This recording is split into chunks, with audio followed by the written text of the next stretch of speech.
The streets of Gaza were burning. Smoke rose from shattered buildings, the cries of children echoed in the air, and ambulances raced through debris-filled alleys with sirens that sounded more like desperate screams than warnings. Electricity had collapsed, hospitals were overcrowded, and water supplies were drying up.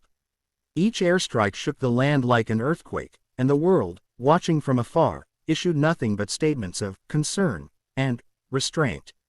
For the people trapped inside this strip of land, words were useless.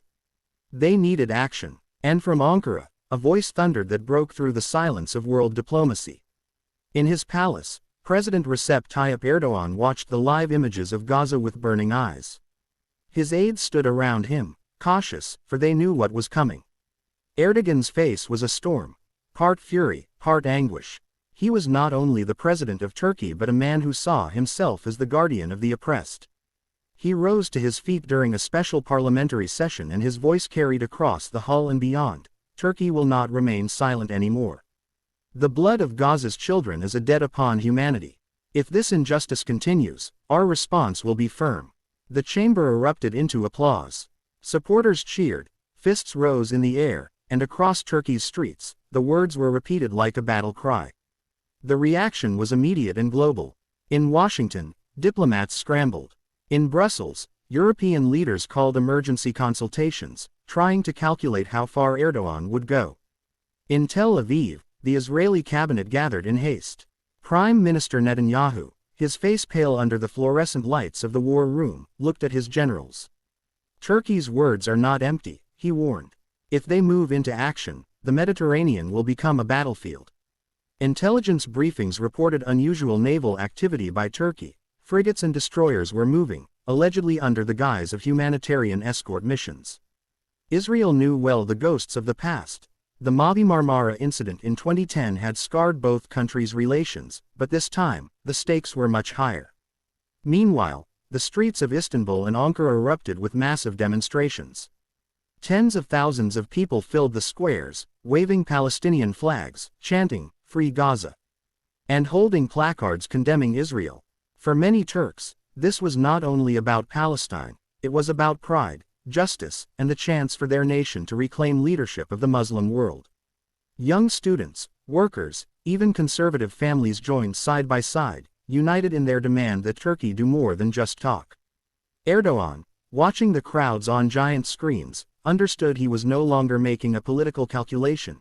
He was facing a wave of public will that could either crown him as a historic leader or crush him if he hesitated. Behind the scenes, secret negotiations intensified. In Cairo, Doha, and Riyadh, diplomats huddled in dimly lit rooms. Qatar openly supported Turkey, promising financial aid if sanctions followed. Saudi Arabia, torn between its alliance with the West and its image in the Muslim world, remained cautious. Russia, silent but calculating, saw opportunity. Moscow's analysts whispered, if Turkey breaks with NATO over Gaza, it could tilt the balance of power across the region. For the Kremlin, Erdogan's anger was not a crisis, it was a chance. Israel, however, was preparing for confrontation. Fighter jets roared across the skies, naval patrols doubled in the eastern Mediterranean, and Mossad agents warned of an unpredictable Turkish move. Netanyahu insisted on strength. We cannot show weakness. If Turkey threatens our sovereignty, we respond without hesitation. Yet even within Israel, voices of dissent began to rise. Citizens protested in Tel Aviv, weary of endless conflict. Mothers demanded peace, not escalation. Israel was as divided as it was defensive. The decisive moment came when Turkey announced a naval convoy headed toward Gaza, officially labeled as a humanitarian mission. The world remembered the Mavi Marmara, but this time Erdogan made sure things were different. The convoy was escorted by Turkish warships. Cameras from international media were invited on board. The message was clear.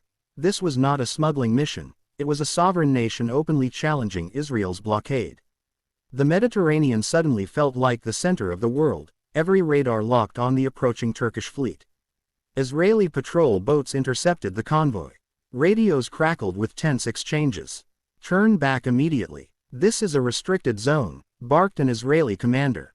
The Turkish admiral replied calmly but firmly, this is a humanitarian mission under the protection of the Turkish Republic. Any aggression will be considered an act of war. The silence that followed was suffocating. The entire world held its breath, waiting for a spark that could ignite the region. News channels ran live coverage, hashtags trended globally, hashtag Turkey vs Israel, hashtag Stand with Gaza. Inside Erdogan's palace, strategy meetings stretched into the night. He knew the risks. NATO membership tied his hands, yet public opinion in Turkey gave him no room to retreat. Advisors argued bitterly, some urging diplomacy, others demanding military defiance. Erdogan listened quietly, then finally spoke. History does not forgive hesitation. If we stand down today, we lose not only Gaza but our dignity. Let them know Turkey will not retreat. His words became the line from which there was no return. In Washington, the Pentagon ordered the Sixth Fleet closer to the Mediterranean as a show of strength. European leaders pleaded for restraint, fearing an uncontrollable escalation. Moscow smirked from the sidelines, offering subtle support to Ankara. Iran praised Turkey, while Arab streets erupted in admiration, hailing Erdogan as the leader who dared. Suddenly, Turkey found itself at the center of a storm, a symbol of resistance against the West and a champion of Gaza. On the ground in Gaza, the news of Turkish warships brought a glimmer of hope. Families gathered around battered radios, whispering that perhaps salvation was near. A young boy, clutching a tattered Turkish flag someone had given him years ago, told his mother, "Maybe now they will save us." For the people of Gaza, Turkey's defiance was not about politics, it was about survival, about finally being seen. The night the convoy reached the blockade line, spotlights pierced the sea, and drones hovered above. Israeli pilots awaited orders to strike if necessary. Turkish sailors gripped their weapons, their faces set in grim determination. Erdogan, miles away but watching live feeds, clenched his fists. His gamble had reached its climax. The world's most dangerous game was unfolding in silence on the dark waters of the Mediterranean. Would Israel fire the first shot? Would Turkey retaliate? Would NATO abandon one of its members if it fought against Israel? Or would this brinkmanship force the world to finally act for peace? No one knew. What they knew was this. The night was longer than usual, the air heavier than ever, and history itself was holding its breath. Erdogan had made his move.